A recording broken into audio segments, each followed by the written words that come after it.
Hi, everyone, and welcome to the week 2 of the Foundations of HDR Supervision online module wrap.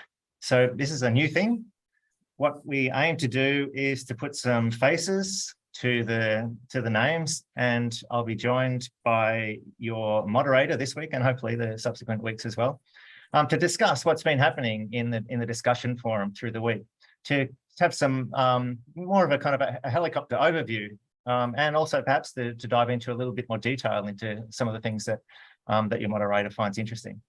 So today I'm joined by Professor Jean Moyle. Hello, Jean. Hello.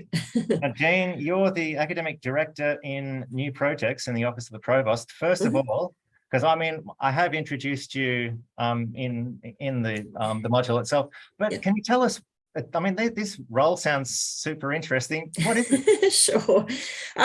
Look, so it's effectively, I represent the provost in terms of helping to support a range of different projects. So those projects could be anything to do with curriculum-based ones like QTU. It could be exploring different partnership opportunities at a university level that might cut across teaching, learning and research, and that could be anything from health to sport, to the consideration of links to space and facilities and what that means in terms of future learning. So it's kind of a whole range of different projects that I can bring kind of my academic hat to in terms of that consideration and representation in those discussions and opportunities. So yeah, so a lot of variety, which is great. Interesting. So you must be busy with QTU. I am.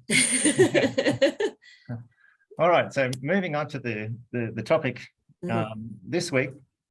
So in the discussion forum, there was a choice of two things we could discuss. One was a video scenario, and the other was an article.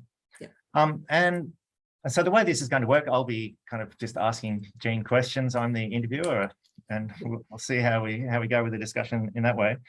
So my first question, Jean, apart from what the hell do you do, can you see any kind of common themes developing, or maybe actually what's one really interesting theme that you see developing in the discussion forum? Yep. Look, obviously, with this week's kind of topic in terms of, the role of the supervisor, and a lot of really great comments and observations and sharing of experience in terms of responses, particularly to the video scenario that we had, which for the most part everyone found absolutely appalling, which it was. But unfortunately, not something that some people have heard about or know of people that have had that experience in. So I think what's been great to see have been all the different ideas that people have put forward or shared that have worked for them around, how can you, help support a HDR student? How can you help navigate a scenario or a situation, right from the beginning, where you've got, a number of people on a supervisory team. Sometimes they could be across different schools, disciplines or faculties. You've got various levels of experience of supervisors, and ultimately how you might, I guess, bypass some of the pitfalls that can kind of sometimes come into the supervisory relationship through a lack of communication or clarification of expectations. So people have had lots of really great suggestions around what's worked for them or what they've heard other people utilize in order to help support the HDR student in their candidature journey. Yeah, there certainly was a lot of comments around communication, wasn't there? Actually, I noticed that many of your responses related to teamwork, and I feel like this is part of your experience. Look, can you talk to that, like the value of teamwork in the supervisory experience? Look, absolutely. I think for me, and for those that don't know me, my background actually is a sport and exercise psychologist. So I've worked a lot in terms of the development of high performance teams and culture, and how do we get the best performance out of people. So what I found, and why my comments do kind of lend itself to that, is ultimately, you've got supervisors, regardless of how many they are, let's just run with 2, and a student, that are effectively all working on the same team in order to support the student to achieve their goals. And with that, like with any team, we need to understand what our roles are, in terms of principal versus associate versus even external supervisors. What's the role of the student? What are the expectations in terms of what each role actually, needs to do, and what accountability they have around that, and then how we actually work together. So often it's kind of, I can see that sometimes we might fall into kind of a habit of, well, it's supervision, and I know that there's these things and these boxes I need to tick, and there's kind of the administration side, there's obviously the student and their research project, but have we actually had a discussion about the process of how we're going to supervise? And sometimes that can sometimes unintentionally or through habit be missed. And I think that's where a lot of the issues that we were kind of seeing in the video, or hearing that other people had experienced or seen, can actually, be addressed, in that if we understand, hey, let's come together, let's set kind of the idea of what are we going to do? Are we going to meet, are all of us going to meet all the time? Are we going to, as I would say, I always CC and ask to be CC'd into any communication with a HDR student, regardless of what role I am as a supervisor. So you're just making sure that you're keeping everybody on the same page. What are we doing in terms of who takes the lead, maybe during different parts of the candidature? So again, depending upon the expertise of the supervisor, that can shift. So I know where I've worked with different supervisors, particularly across different faculties, that we're there to support them and bring our expertise there. But have we worked out, well, actually on this particular section or in this area, that's really the expertise of this particular supervisor. So what are the expectations around them taking the lead, whether they're the principal supervisor or not?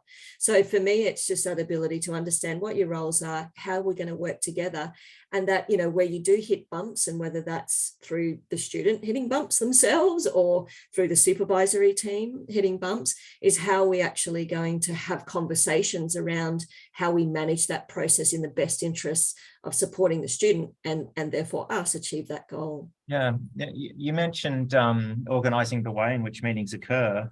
Mm-hmm. I saw a comment from Kylie suggesting that all supervisors should meet at once with the student. What's your view on that? Because it might be quite difficult, particularly if you have a largish team and everyone's busy. It might be difficult for everyone to be in the same place at once. Yeah, look, absolutely. And I think it's kind of how are you adapting to what student and what supervisory team you have? I think that certainly for me, I haven't always been in scenarios or managed HDR students where all the supervisors are in every meeting, versus probably more so, again, I'll backtrack. That's probably more in situations when you are working across faculties or different areas. And again, though, the communication is that everybody's still involved in all the feedback and all the emails. And even if I meet with a student separately, the summary or the follow-up items that I do, I'm including the other supervisors. I find that in the discipline areas where we might all be in the same school or the same faculty, I tend to always have each supervisor there. So for me, it's kind of, that's probably, I've operated under both models, and both, again, can work really effectively as long as we understand how we're going to work and we're setting that from the beginning, and that the student understands that. So it's also not the students, sometimes it's the student's role to let us know, well, what is it that you've covered with the other supervisor? But actually it's, well, what's our role in terms of how are we back channeling and connecting on, hey, I'm just letting you know, Robert, that I said these things and I covered these parts for this particular student, John, so even if we're not having meetings together, we're still communicating at the back end, so the other supervisor can reinforce the same perspective, goals, action items that I might have discussed in person. So I think it's kind of, for me, it's a case-by-case basis. And that's where some of the suggestions, even in terms of, where you can, record if it's online supervision and people can't make it, you've got that resource for everyone to be able to share, even if the supervisor or other supervisors aren't there.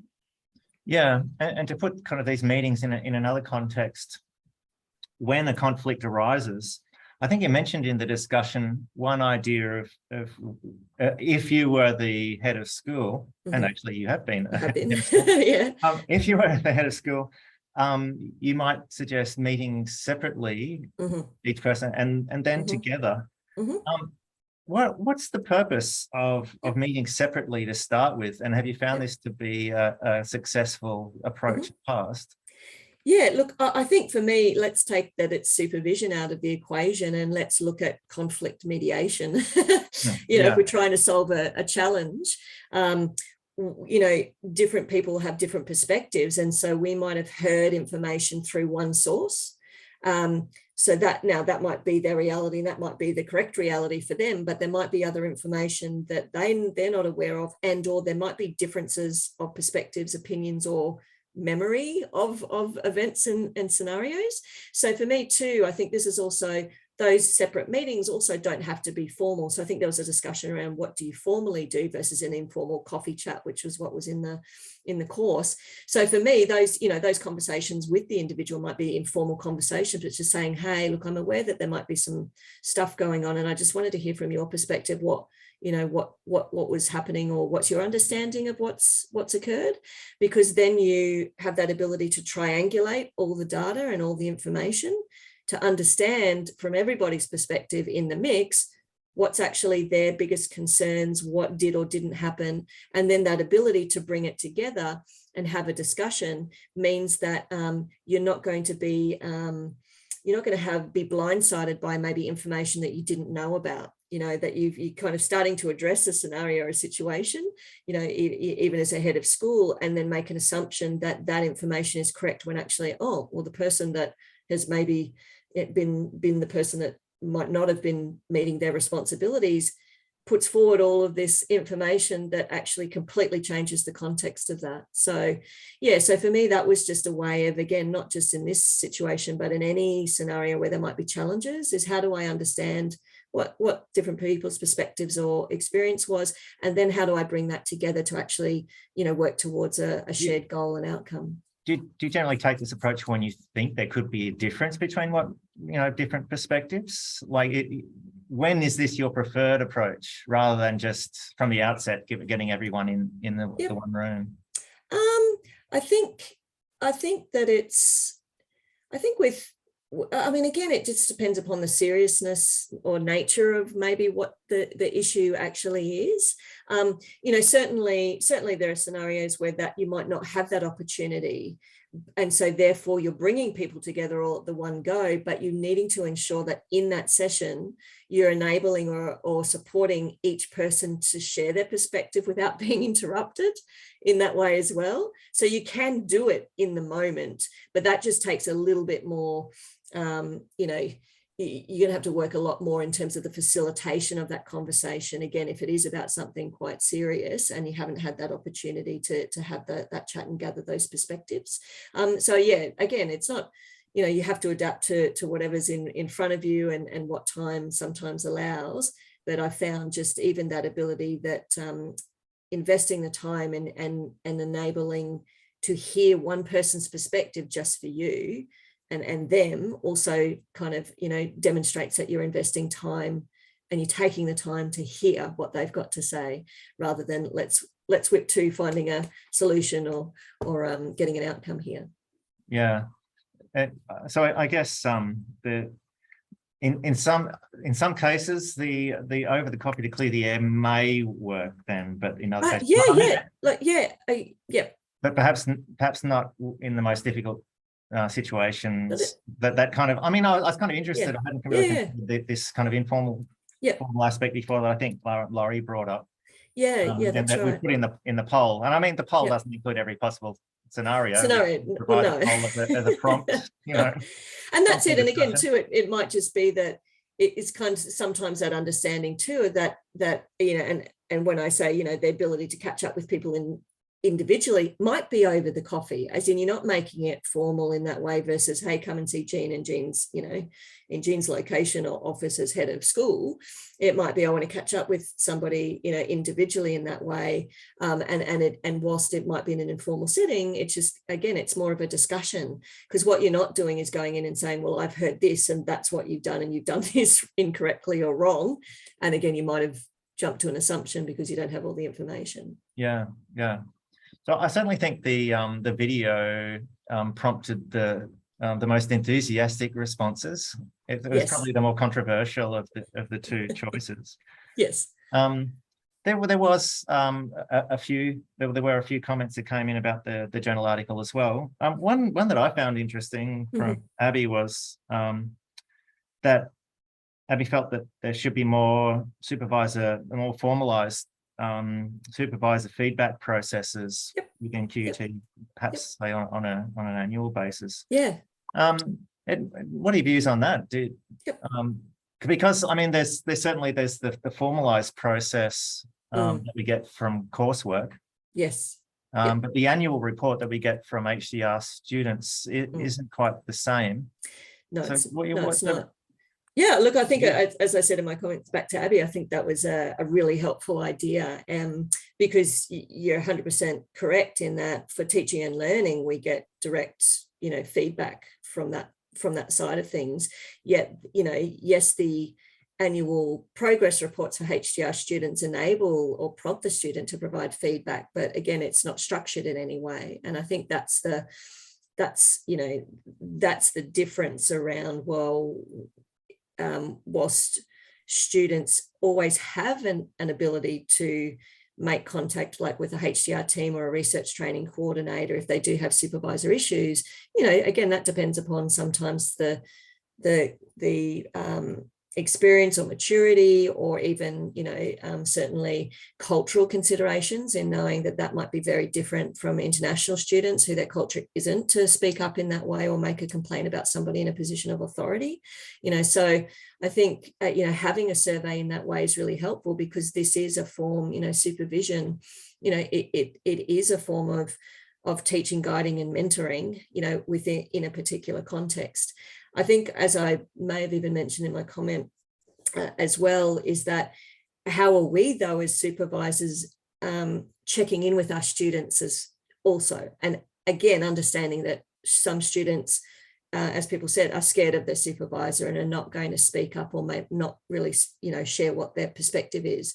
But I also see that's part of how you're taking that responsibility as a supervisor in forming an effective working relationship with your student and making it okay, because we provide feedback that's authentic and real on their work to them, and we might provide feedback to them in terms of where they are or not, they are, or then they aren't actually progressing in terms of their work. So how are we checking in on the process? And that can also be, and that might start out as, you know, just in terms of the way in which we're doing supervision. Is that working for you? Is, you know, in person or Zoom, or having all of our supervisors there? There's the process of that, but then there's also are you getting enough out of me? But that actually takes the ability for somebody to recognize that's actually, they have a responsibility and accountability as a supervisor within that. And usually where the issues arise, if people feel like, well, I'm, you know, I just have to, you know, I'm operating in this way, I'm doing this way, I've done this before, I've you know, I've gotten students through this process, I don't need to change anything in terms of what I'm doing. So students are receiving feedback on a regular basis from the supervisor, but there's no formal way of formal way that. to go the opposite, exactly. the opposite way. Exactly. Yeah. Are there any to broaden the question, is there anything that in the discussion forum that surprised you this time around? Not surprised me. Again, I thought there were some really great and considered comments and observations and sharing of experience and ideas in terms of what people have done or seen or heard that could be really, really helpful. So I think that's been really great in terms of others that are being able to pick up ideas that they might not have considered before that have worked. I think, I mean, as I mentioned, you know, it's still unfortunate that that we hear about those kind of scenarios or situations happening, or that, you know, the different examples that some people put in their commentary where supervisors have really fallen over with regards to how they're supporting their students in terms of key parts of their milestones. But I think, again, there was probably one comment that was really interesting, which was kind of later this week. I think it was Dermot that was asking about, you know, the shift in supervision and how now there is a focus on how are you supporting or preparing HDR students for a non-academic or potentially research-based career. And I think that's a really, really great question. And I think whilst there's been more of a focus on that, both in supervision or even in grad, and what those opportunities are to prompt students to think like that. And I know they've run workshops before that have talked explicitly about this idea. It's that avenue of how do we as supervisors think, what's the purpose of a higher degree research program? So, and for me, that's always been down to, well, what's the purpose for the student? Because students do those for so many different reasons. And I think sometimes because of the discipline areas that I come from in terms of psychology or creative industries, is that often HDR students aren't necessarily always doing it to become an academic or to become a researcher. They're doing it for, you know, specific aspects of researching something in particular, or to tick off registration requirements as a psychologist in terms of doing master's level research.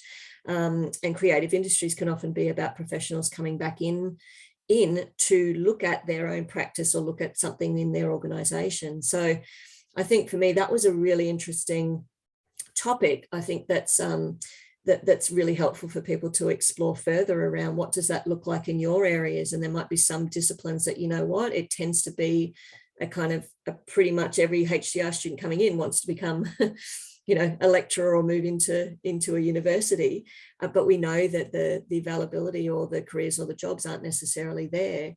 But so much of what the skills are that get developed in a PhD or a master's of research program, you know, can benefit you in a whole range of different scenarios without you actually being in a research or even an academic job. So I think that was a really interesting point that Dermot made.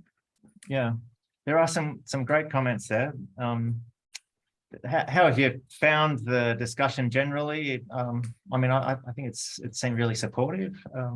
Yeah, look, absolutely. I think, I mean, and I haven't, and I did last time when I did this last year as well, it's been really great in terms of people sharing their perspective, sharing their thoughts, and even, you know, even differences of observations or perspectives on that. I think it's been a really, really great conversation, and everyone's actually, you know, it hasn't just been a one-liner here and there. People have actually really thought and considered what their responses are, and actually, you know, engaged a number of times in the same kind of commentary chain, which is also great. It's like, you know, being able to be in a room and having a discussion about it.